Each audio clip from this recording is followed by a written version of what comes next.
जे कृष्णमूर्ति और ओशो दोनों भारतीय दार्शनिक और आध्यात्मिक चिंतक थे, लेकिन उनके विचारों में प्रबोधन एनलाइटनमेंट को लेकर कुछ गहरे अंतर और समानताएं थीं। आइए इसे विस्तार से समझें। जे कृष्णमूर्ति के विचार। 1. प्रबोधन का समय और प्रक्रिया से संबंध। जे कृष्णमूर्ति के अनुसार प्रबोधन किसी भी प्रक्रिया या समय का परिणाम नहीं है। यह कोई ऐसी चीज नहीं है जिसे अभ्यास, ध्यान या किसी गुरु की सहायता से पाया जा सके। ये केवल तभी संभव है जब मनुष्य का मस्तिष्क और मन पूरी तरह से समय और मनोवैज्ञानिक बंधनों से मुक्त हो जाए। उनके शब्दों में प्रबोधन का अर्थ है पूर्ण जागरूकता। इसे समय के माध्यम से प्राप्त नहीं किया जा सकता, ये या तो होता है या नहीं। 2. सत्य की खोज। कृष्णमूर्ति मानते थे कि सत्य की खोज किसी बाहरी साधन, धार्मिक परंपराओं या गुरुओं के मार्गदर्शन से नहीं हो सकती। सत्य केवल स्व अवलोकन और अपनी मनोवैज्ञानिक सीमाओं को समझने के माध्यम से पाया जा सकता है। 3. गुरु और शिष्य का खंडन। उन्होंने गुरु शिष्य परंपरा का विरोध किया और कहा कि कोई भी व्यक्ति किसी दूसरे को प्रबुद्ध नहीं कर सकता। यदि कोई कहे कि मैं प्रबुद्ध हूं, तो वह प्रबुद्ध नहीं हो सकता। 4. प्रबोधन और तत्काल क्रिया। उनके अनुसार प्रबोधन केवल तभी संभव है जब किसी व्यक्ति में तथ्य को बिना किसी विकृति के तुरंत और स्पष्ट रूप से देखने की क्षमता हो। ओशो के विचार। 1.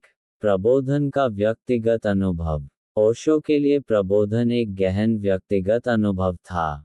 उनके अनुसार यह एक ऐसी स्थिति है जहां व्यक्ति अपने वास्तविक स्वरूप को जान लेता है और अहंकार से मुक्त हो जाता है। उनके शब्दों में प्रबोधन का अर्थ है ये जानना कि आप ब्रह्मांड का हिस्सा हैं। यह अहंकार का अंत और अस्तित्व से पूर्ण एकात्म है। 2. ध्यान और विधियां। ओशो मानते थे कि प्रबोधन तक पहुंचने के लिए ध्यान और साधना का अभ्यास महत्वपूर्ण है। उन्होंने सैकड़ों ध्यान तकनीकों को विकसित किया जो व्यक्ति को मानसिक और भावनात्मक शुद्धि की ओर ले जाती हैं। 3. समय और क्रमिक प्रक्रिया। उनके अनुसार प्रबोधन समय की सीमा से परे है, लेकिन इसके लिए एक क्रमिक प्रक्रिया हो सकती है। ध्यान और जागरूकता के माध्यम से व्यक्ति अपने आंतरिक सत्य को पहचान सकता है। 4. गुरु की भूमिका। ओशो गुरु शिष्य संबंधों को महत्व देते थे। उनके अनुसार एक प्रबुद्ध गुरु शिष्य को सही दिशा में मार्गदर्शन कर सकता है, लेकिन अंतिम सत्य को स्वयं ही खोजना होता है। 5. मस्ती और आनंद के साथ प्रबोधन। ओशो ने प्रबोधन को एक सहज और आनंदमय अनुभव के रूप में प्रस्तुत किया। उन्होंने कहा कि इसे गंभीरता के साथ नहीं, बल्कि मस्ती और सहजता के साथ खोजना चाहिए। प्रबोधन कोई लक्ष्य नहीं है। ये वही है जो आप पहले से ही हैं। केवल परतें हटानी हैं। मुख्य अंतर। जे कृष्णमूर्ति प्रबोधन को किसी प्रक्रिया, गुरु या विधि से नहीं जोड़ते। उनका जोर स्व अवलोकन और स्वतंत्रता पर है। ओशो प्रबोधन को व्यक्तिगत अनुभव और ध्यान की प्रक्रिया से जोड़ते हैं। वह गुरु शिष्य परंपरा को भी महत्व देते हैं। समानताएं। 1. दोनों का मानना है कि प्रबोधन अहंकार से मुक्त होने पर ही संभव है।